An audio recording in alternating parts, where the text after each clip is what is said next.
I think the most important question, if this can be answered without me being too reductive, is what is Rakugo?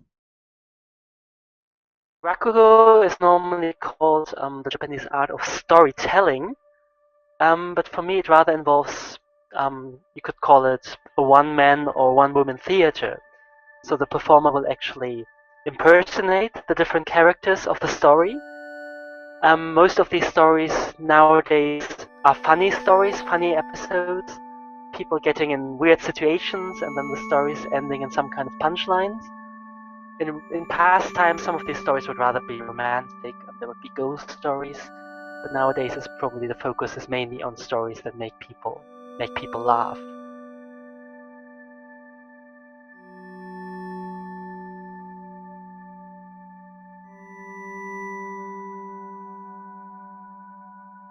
This is probably changing a lot over the 20th century, because I think at the beginning of the 20th century, of course, it's people would go to the Rakugo because obviously they don't have a television, they don't have a radio, and maybe going to the big kabuki theater is too expensive, and there might not be a show up every evening. So at that time, Rakugo would just be this cheap but entertaining way to spend your evenings. In the 1920s, I think, in the 1930s, of course, all these other forms of entertainment come in much more with modernity. So people have their radios, they can go to the cinema. The Rakugo world sort of needs something to stress its uniqueness, to actually give a reason why it should still be there. And I think this is the first time when people actually start talking about tradition on a grander scale, saying, well, we are actually sort of a classical performing arts, and we are part of Japanese culture, so we should actually be supported in that way. We should be appreciated.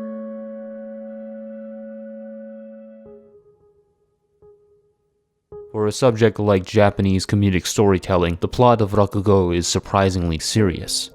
The decay of information and ideas underpin its visual media, its narrative. But I think there's a purposeful meaning behind it, and I think that if we look at two of its major practitioners, we can find messages buried deep within its form.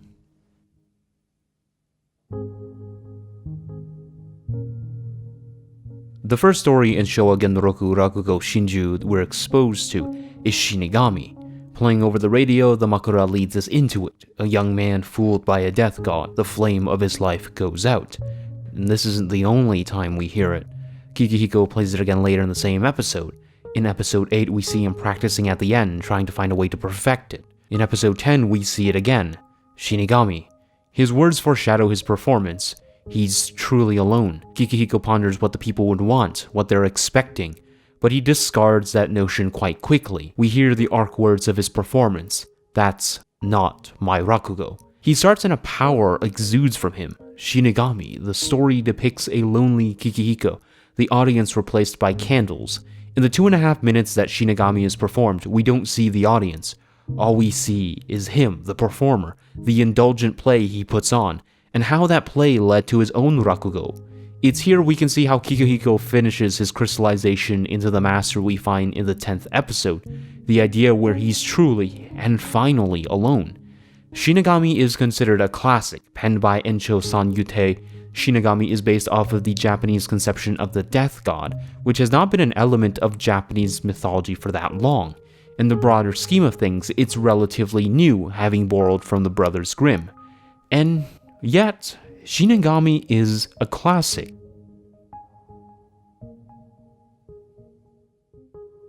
The late Tatakawa Danshi noted that old performers used to say, "Be poor.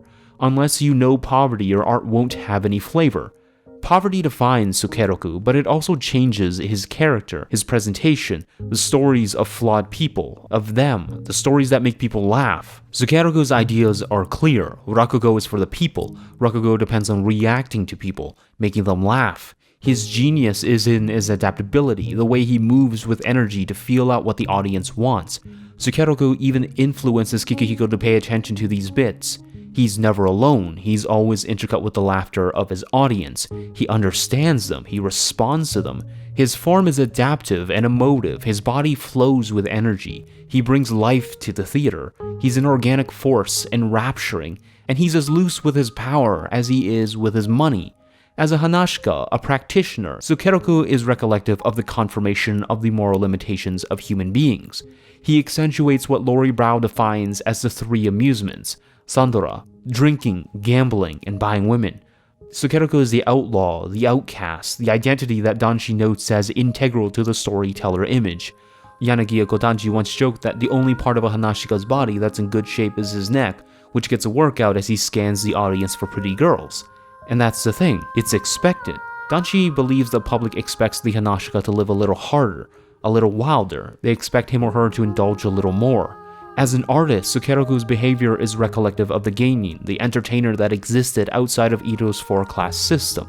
And outside of that system, the geinin, the entertainer, the artist, disengages from idealism to realism.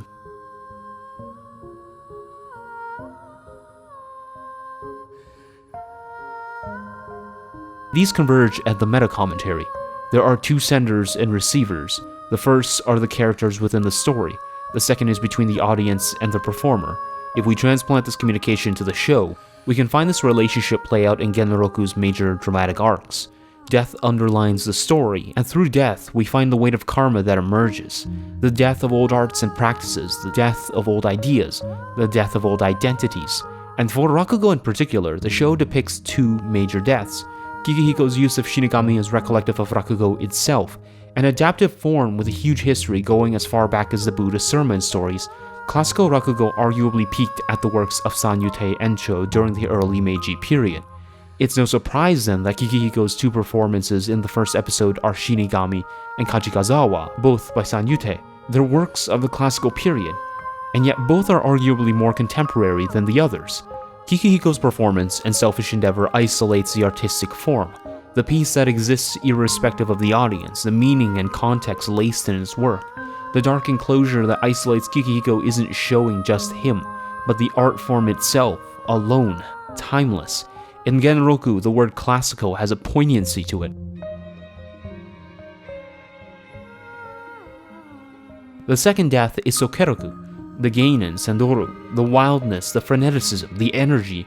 Danshi argues that Hanashika are becoming passive and polite, the free-spirited behavior tempering over time. It's no surprise that Sukeroku's death and his death as a practitioner of Rakugo entirely happens in the same scene. He begs for Miyokichi to come back to him, that he'll quit Rakugo forever, that he'll work an honest, earnest living, and shortly after, they plummet to their deaths.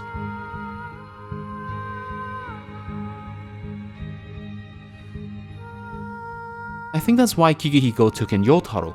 It's not only because he was someone with nowhere to go, and it's not only because of his aptitude for Rakugo, but because of what Yotaro represents. A new artist, one that isn't as bombastic as Sukeroku, but someone who nevertheless encompasses a new, shifting artistic identity, something that Kikihiko couldn't become. After all, unless you know poverty, your art won't have any flavor. And through this new artist, Kikihiko can imbue him with the old arts. Like the origins of Shinigami, Rakugo is meant to be adaptive, changing. After all, the art itself never developed within a vacuum. Its Buddhist sermon origins and its kabuki complex underlines a lot of Rakugo's presentation and fixation on the Ma patterns. The kamishimo, blocking based on hierarchy, is seen in the anime's depiction of Rakugo, but also how these Rakugo stories play out themselves. It's an art form that's certainly changing, but it also needs someone willing to lead this change. Michael Barnett and Martha Finnemore argue that institutions rarely die, they morph. I think this can also apply to something like the heritage of Rakugo. As other new elements come in to challenge it, Rakugo only needs to change and adapt as it always has. A lot of the source of dramatic tension in the show is the uncertainty that comes with not knowing how it will change, and to some, that change may mean death of the form itself. And somewhat ironically, Kikihiko's identity as an old master of Rakugo is through the use of a classical Edo tale that's the direct result of Rakugo's adaptive history. The drama behind him being the last of an old classical Rakugo is strangely interesting when you factor in that the story that defines him isn't that old. And that's the thing. I think that for all of Genroku's seemingly dystopic undercurrents, its message is notably hopeful. Rakugo never died. It has its peaks and crests, and it's had its fair share of challenges, But as long as there are people interested in it, and as long as its stories remain, it'll survive. But just as how Yotaro and Konatsu nurture new life, so too is the form nurtured by new practitioners and viewers in the upcoming years.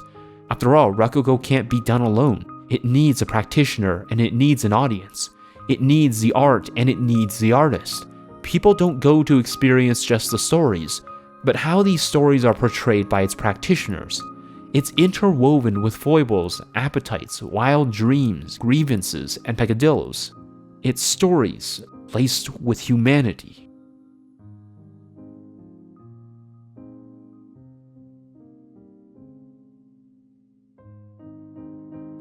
Hey guys, how's it going? I usually don't do these sorts of end of video outros, but I definitely wanted to give a huge shout out to Dr. Till Weingartner for spending spending some time with us, talking with us about Rakugo. If you're curious about the full interview that's happened, the link is here in the video. Please take a look at it. Also check out his latest book, especially if you read German. It has a fantastic chapter on Rakugo. All the information is linked in the video. Thank you very much for sticking through to the end of the video, and give us a like, please give us a subscribe. Thank you. Once again, thank you very much for watching.